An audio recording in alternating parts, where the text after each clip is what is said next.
You enter a space built to show change. Bright lighting, clean surfaces, large displays. Everything is arranged so comparison is easy. Side by side, left and right, before and after. The room is quiet but busy. People move slowly, stopping often. Looking, measuring, nodding. The air feels hopeful, but also tense. Everyone is checking something against themselves. Images repeat, the same structure again and again. A face that looks tired, a body that looks heavy, a life that looks stuck. Then, right next to it, a different version, brighter, lighter, smiling, certain. No one explains what happened in between. The middle is missing. Only the contrast matters. People stand close together, but they don't talk much. They don't need to. The message is clear without words. This is what you were. This is what you could be. The gap does the work. You can feel the room guiding attention. Eyes move in the same direction. First to the flaws, then to the solution. The sequence repeats over and over, before, after, before, after. Time feels compressed here. Years of effort are reduced to 2 moments. A single glance replaces a long story. The past is framed as a problem. The future as a reward. The room doesn't feel aggressive. It feels encouraging, kind even. It tells you change is possible. It shows you proof, real people, real results. At least, that's how it feels. No one asks what was lost along the way. What failed attempts happened before this image? What didn't work? What was edited out? The room isn't interested in that. Belief begins quietly. If so many transformations look the same, there must be a correct path. If so many people arrived at this outcome, it must be reachable. The repetition builds confidence. You notice how people adjust their posture as they look. Shoulders straighten, expressions sharpen. Some smile slightly, some frown. Comparison slips in before awareness catches it. The room makes staying the same feel temporary, like a waiting phase, like something you are meant to move through, not stay inside. Stillness feels unfinished here. Nothing forces you to want change. The room simply assumes you do. It treats transformation as normal, expected, almost polite. By the time you leave, the images follow you. Not as pictures, but as a feeling, that there is a version of you that comes after this one, that it is visible, that it has already been done by others. Before anyone promises transformation, the room has already planted it. This is where Carl Jung would look past the images and toward the discomfort they quietly awaken. Not the promise of the after, but the unease attached to the before. The before is never neutral in this room. It is framed as lacking, as unfinished, as something that needs to be left behind. Jung would notice how quickly people begin to distance themselves from it. Not just from the image, but from parts of themselves they recognize in it. The shadow here is the present self, the body as it is, the life as it stands, the habits that haven't changed yet. These parts are not attacked directly. They are simply placed next to something shinier. That comparison does the work. Jung believed the shadow grows when aspects of the self are rejected rather than understood. In this space, rejection is subtle. You are never told that who you are is wrong. You are shown that who you could be is better. People start to split themselves quietly. The self they live with now becomes something temporary, something to endure, something to fix. The after becomes a projection carrying hope, confidence, and worth. The room makes avoidance feel productive. Instead of sitting with dissatisfaction, you are invited to imagine escape. Jung would see how imagination replaces integration. Rather than asking why something feels heavy, people are encouraged to picture leaving it behind. The crowd matters here. Seeing many befores lined up together makes each one feel common, almost expected. Seeing many afters lined up together makes transformation feel standard. Jung would notice how this normalizes dissatisfaction while idealizing change.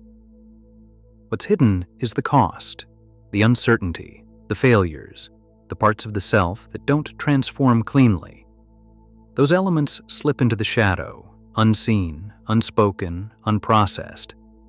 The after absorbs everything the before is not allowed to hold. Confidence, control, happiness, belonging. The shadow grows heavier as more meaning is transferred to a future version of the self. Jung would not say this desire is wrong.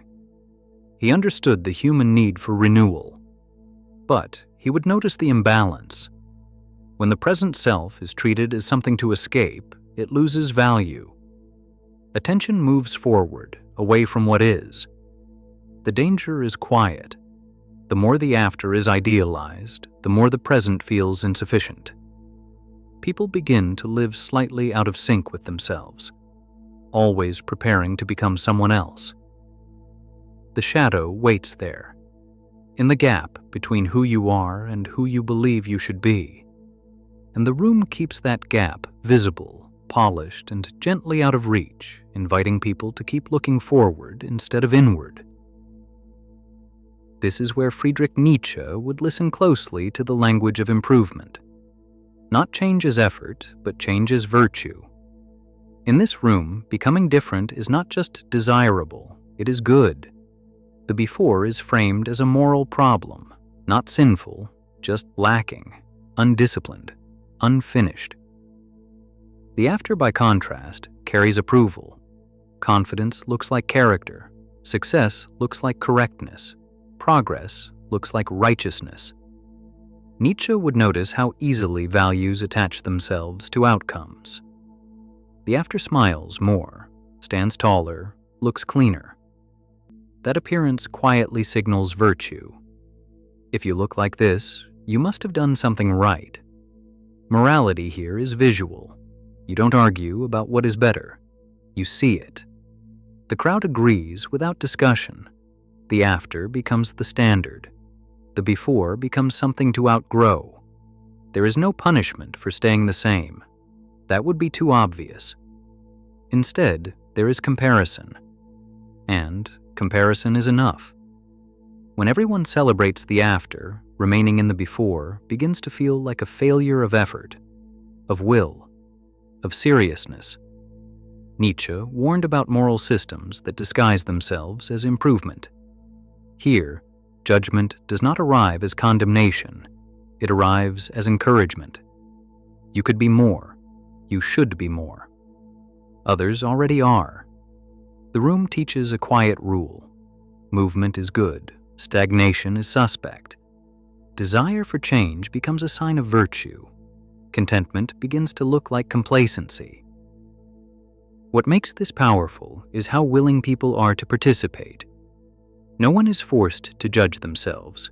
They do it gladly, measuring themselves against the images, locating where they fall short, accepting the verdict. Nietzsche would see how this produces obedience without authority. No one commands transformation. The moral atmosphere does. When the after is praised often enough, wanting it feels like choosing goodness. The crowd reinforces this gently. Applause for success stories, admiration for visible change, silence around those who do not transform. Morality spreads through attention, not rules. Over time, the idea of better narrows. It begins to look the same everywhere. Similar bodies, similar lives, similar confidence. Difference becomes harder to justify when goodness has a look. Nietzsche would not deny the appeal of transformation. He would question what is lost when morality is measured by results, when worth is tied to progress, when staying as you are feels like standing in the wrong place. In this room, morality does not demand belief. It displays it. And once goodness has an image, people begin to chase it, not because they were convinced, but because everyone else already seems to be there. This is where Niccolò Machiavelli would stop looking at transformation itself and start watching who controls its meaning. Not who changes, but who defines what change should look like. Power in this room does not command people to transform. It arranges the story so transformation feels necessary. The before is framed as a problem, the after as resolution. Once that structure is accepted, influence does not need to push. It waits. Machiavelli would notice how authority shifts from institutions to examples. Success stories replace instructions. Testimonials replace rules. Seeing someone else's after becomes guidance. Power hides inside imitation. The path between before and after is rarely explained in full. That uncertainty is useful. It keeps attention focused on outcomes rather than methods. When people chase results, they stop questioning process. Power benefits from that silence. Control also comes from scarcity. Not everyone reaches the after. Not everyone looks the same. That gap keeps desire alive. The promise remains valuable because it feels just out of reach. Power thrives on that distance. Machiavelli would watch who gains from repeated belief in transformation. Programs grow. Systems expand. Platforms fill. Authority accrues to those who appear to manage change successfully. The more people want to transform, the more influence these figures gain. What makes this power durable is how voluntary it feels. No one is forced to follow. People opt in. They invest time, money, and attention willingly. Once invested, loyalty forms. Walking away would mean admitting the promise might not work. The crowd reinforces this structure. When many people chase the same after, the path feels legitimate. Doubt becomes individual. Belief becomes collective. Power does not need to argue when agreement is visible. Machiavelli would recognize how transformation stories also protect power from failure. If someone does not reach the after, the blame falls on effort, on discipline, on patience. The system remains intact. There is no single ruler here. Power is distributed across narratives, platforms, and repetition. Yet outcomes are consistent. Certain transformations are celebrated, others are ignored. Machiavelli would see this as efficient control. People govern themselves according to an image. Authority does not need to intervene. The promise does the work. When transformation becomes the goal, power belongs to whoever controls the image of the after. And in this room, that image quietly directs where people move, what they buy, and who they trust. This is where Napoleon Hill would lean in. Not to the struggle of change, but to the proof that change works. Hill believed belief grows when people see results. The before and after delivers that instantly.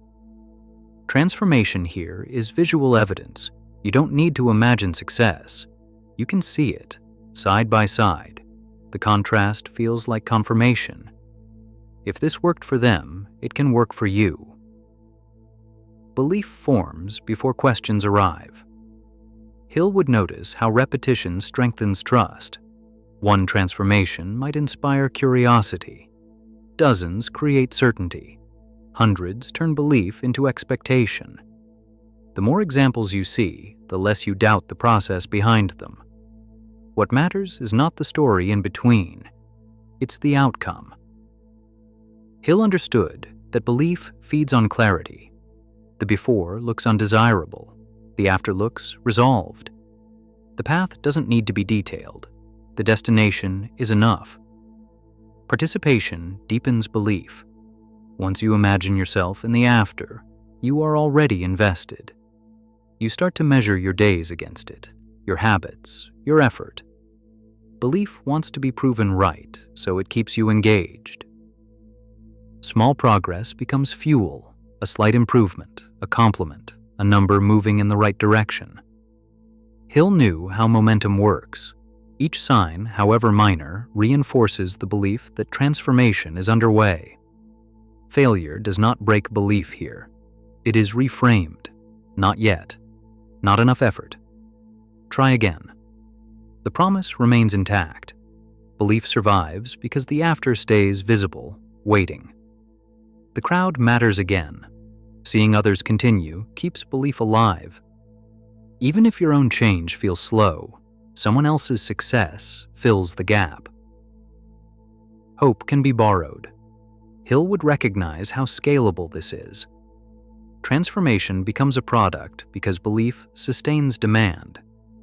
As long as people want to become someone else, the before and after will keep circulating. Nothing about this feels dishonest.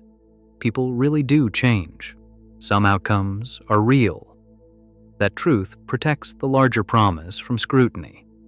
Belief doesn't need to be perfect. It just needs to work often enough. When belief settles in, the after stops feeling optional. It becomes the next step, the natural direction. Hill would see that as belief at its strongest, not argued, not explained, simply accepted as the way forward. In this room, transformation is not just possible, it feels inevitable. And once belief reaches that point, people don't ask whether they should change. They ask when.